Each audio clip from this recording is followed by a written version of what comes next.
ध्येय टीवी के daily MCQ कार्यक्रम में आप सबका स्वागत है। शुरू करते हैं आज का पहला सवाल। राष्ट्रीय आयुर्वेद दिवस के संदर्भ में निम्नलिखित कथनों पर विचार करें।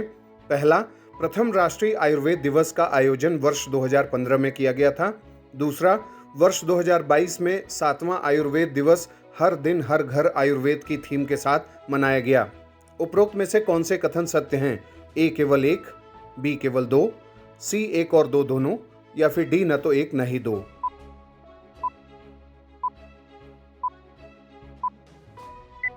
इसका उत्तर है बी। व्याख्या देखते हैं। भारत और अंतर्राष्ट्रीय स्तर पर 23 अक्टूबर को 7वां राष्ट्रीय आयुर्वेद दिवस भव्य स्तर पर मनाया गया। इस वर्ष 7वां आयुर्वेद दिवस हर दिन हर घर आयुर्वेद की थीम के साथ मनाया गया, जिससे कि आयुर्वेद के लाभों को व्यापक और जमीनी स्तर तक समुदायों के बीच प्रचारित किया जा सके। 6 सप्ताह तक चलने वाले इस समारोह में देश भर से व्यापक सहभागिता देखी गई।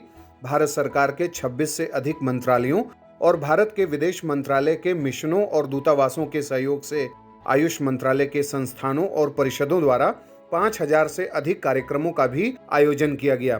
प्रथम राष्ट्रीय आयुर्वेद दिवस का आयोजन वर्ष 2016 में किया गया था, न कि 2015 में।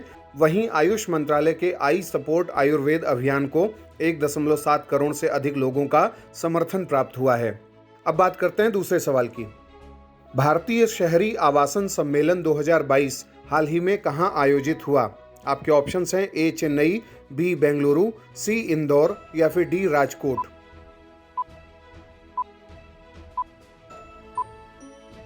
इसका उत्तर है डी। व्याख्या देखते हैं। गुजरात के राजकोट में 3 दिवसीय एक्सपो सह सम्मेलन भारतीय शहरी आवास सम्मेलन 2022 सफलता के साथ संपन्न हुआ। प्रधानमंत्री नरेंद्र मोदी ने 19 अक्टूबर 2022 को सम्मेलन का उद्घाटन एक विशाल आयोजन के साथ किया, जिसमें उन्होंने प्रधानमंत्री आवास योजना शहरी के अंतर्गत लाइट हाउस प्रोजेक्ट राजकोट का भी उद्घाटन किया और लाभार्थियों को घरों की चाबी सौंपी थी। राजकोट उन 6 शहरों में शामिल है जहां आधुनिक तकनीक से निर्मित लाइट हाउस प्रोजेक्ट शुरू किए गए हैं। चेन्नई में एक लाइट हाउस प्रोजेक्ट का उद्घाटन भी मई 2022 में प्रधानमंत्री ने किया था। अब बात करते हैं तीसरे सवाल की। भारत ने हाल ही में किस अफ्रीकी देश के साथ पोषक अनाज की खेती को बढ़ावा देने पर जोर दिया है और इससे संबंधित बैठक की है? आपके ऑप्शंस हैं ए घाना, बी चाड, सी मोजाम्बिक, या फिर डी बोत्सवाना।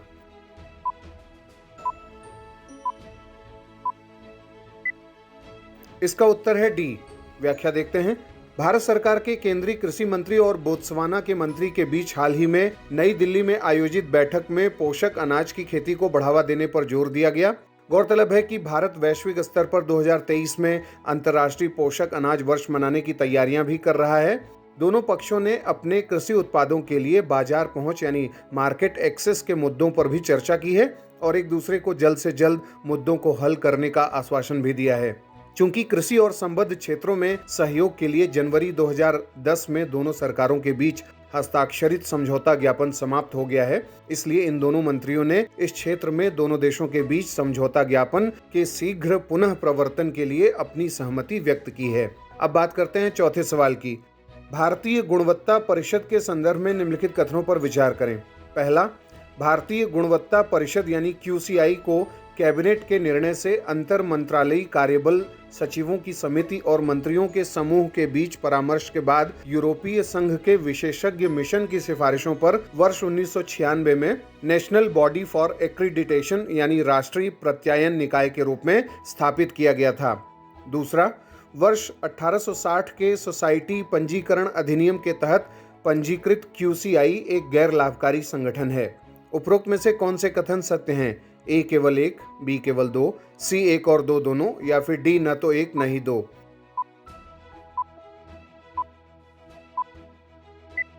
इसका उत्तर है सी। व्याख्या देखते हैं। दोनों ही कथन सत्य हैं। क्रेडाई के पूर्व अध्यक्ष तथा शैवी ग्रुप के संस्थापक अध्यक्ष जक्षय शाह को 21 अक्टूबर 2022 से 3 वर्षों की अवधि के लिए भारतीय गुणवत्ता परिषद के नए अध्यक्ष के रूप में नियुक्त किया गया है। वर्तमान अध्यक्ष मैकेंसे इंडिया के पूर्व प्रमुख आदिल जैनुल भाई, जिन्होंने 2014 से 2022 तक 8 वर्षों की अवधि के लिए 3 कार्यकालों के माध्यम से QCI के अध्यक्ष के रूप में कार्य किया, उनका वह स्थान लेंगे। QCI गुणवत्ता पर उद्योग और उपभोक्ताओं को संवेदनशील बनाने के लिए तथा प्रत्येक भारतीय नागरिक के जीवन की गुणवत्ता सुनिश्चित करने के लिए एक राष्ट्रीय गुणवत्ता अभियान चलाने के लिए क्षमता निर्माण पहल भी करती है।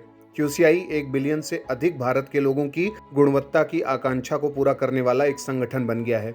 अब बात करते हैं आज के 5वें और अंतिम सवाल की। फॉल ऑफ अ स्पैरो निम्नलिखित में से किसकी आत्मकथा है?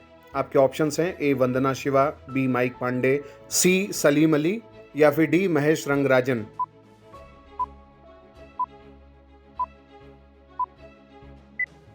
इसका उत्तर है C।